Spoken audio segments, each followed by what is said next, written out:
Hello শিক্ষার্থীরা, তোমরা যারা এবছর দশম শ্রেণীতে পড়ছো তাদের জন্য ৩৫০ টাকায় স্কুল পেজের পক্ষ থেকে তোমাদের বাংলা প্রথম পত্র পাঠে স্বাগত জানাচ্ছি।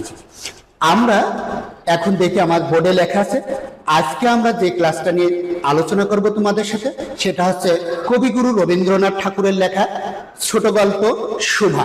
অত্যন্ত চমকপ্রদ একটা গল্প, ছোট গল্প শোভা। রবীন্দ্রনাথ ঠাকুর লিখছেন।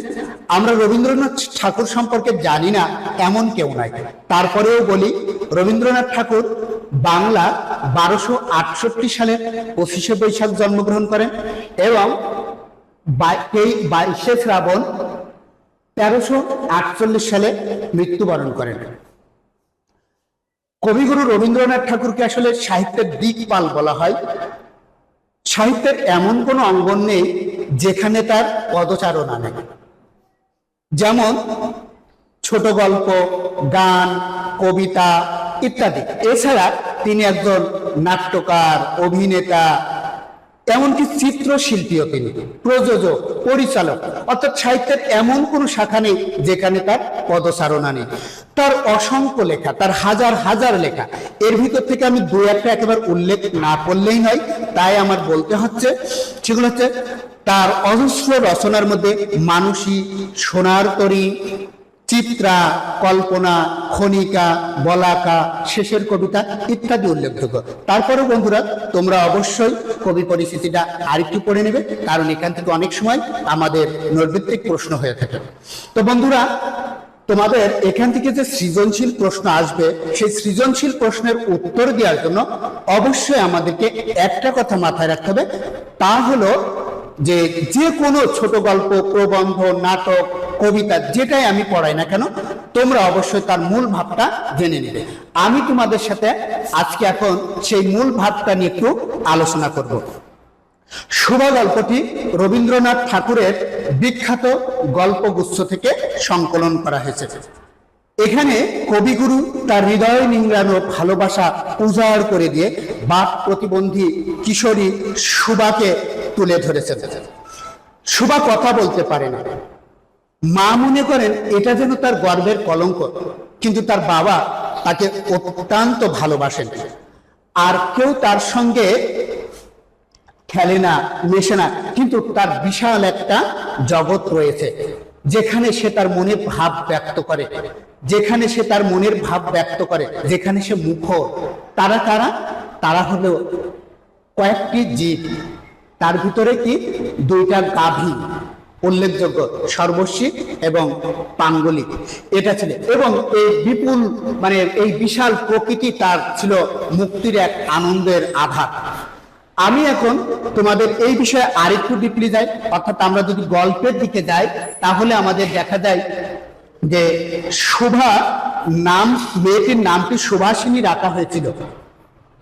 আসলে এই নামটি যে রাখা হয়েছিল এটা কেউ তখন জানতো না। আসলে একটা শিশু জন্মের পরে কি কেউ জানে যে সে বাক প্রতিবন্ধী হবে? নিশ্চয় জানা যায় না।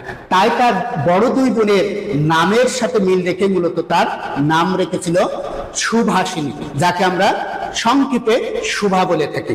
এই হচ্ছে আমাদের শোভা। আর শোভার এই গল্পের আরো কয়েকটা চরিত্র রয়েছে।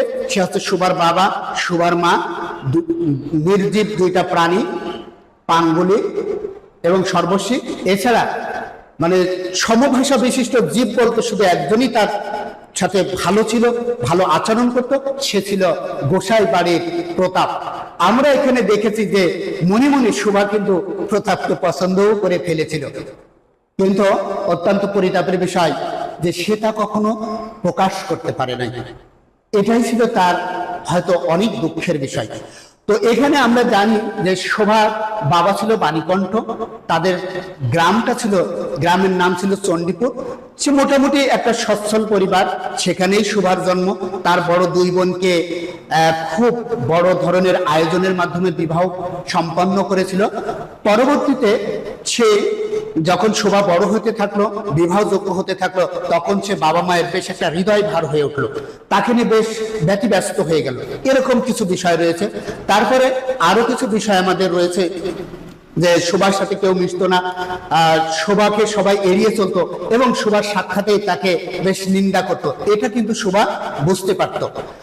এই বুঝ থেকে শোভাও একদিন নিজেকে তাদের থেকে বেশ আড়াল করে রাখতে লাগলো।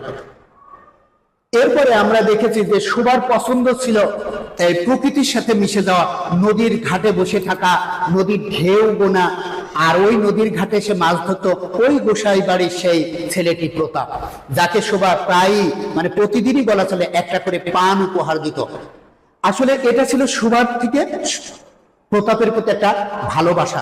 শোভা শুধু তাই নয়, শোভা এমনও কল্পনা করেছিল যে প্রতাপ কি বলতে পারে না, এমন কি হতে পারে না যে আমি ঘাটে বসে আছি, জলপরীর মতো হয়ে সে ডুব দিয়ে খুঁজবে আমাকে, এরকম একটা বিষয়ও কিন্তু এখানে আলোকপাত করা হয়েছে।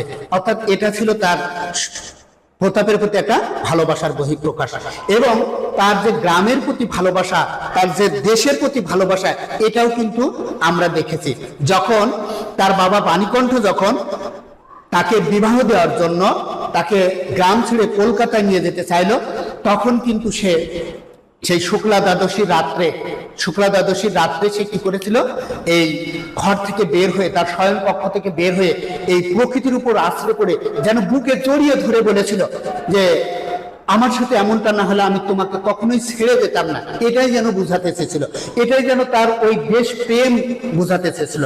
আসলে আমি এখানে বুঝাতে চাইছি বা লেখক এখানে বুঝাতে চেয়েছে যে বিশেষ চাহিদা সম্পন্ন যে সমস্ত সমাজে আমাদের কিশোর কিশোরী রয়েছে, তাদেরও মন আছে, তাদেরও একটা গ্রাম বা ওই মাতৃভূমির প্রতি একটা ভালোবাসা রয়েছে।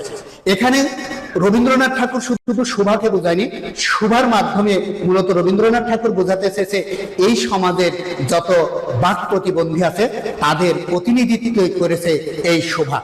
তো বন্ধুরা, আমরা এই শোভার কি ধরনের সৃজনশীল প্রশ্ন হতে পারে তা নিয়ে আমরা পরবর্তী পর্বে আবার আলোচনা করব। সেই পর্যন্ত সবাই ভালো থাকবে, সুস্থ থাকবে। আল্লাহ হাফেজ।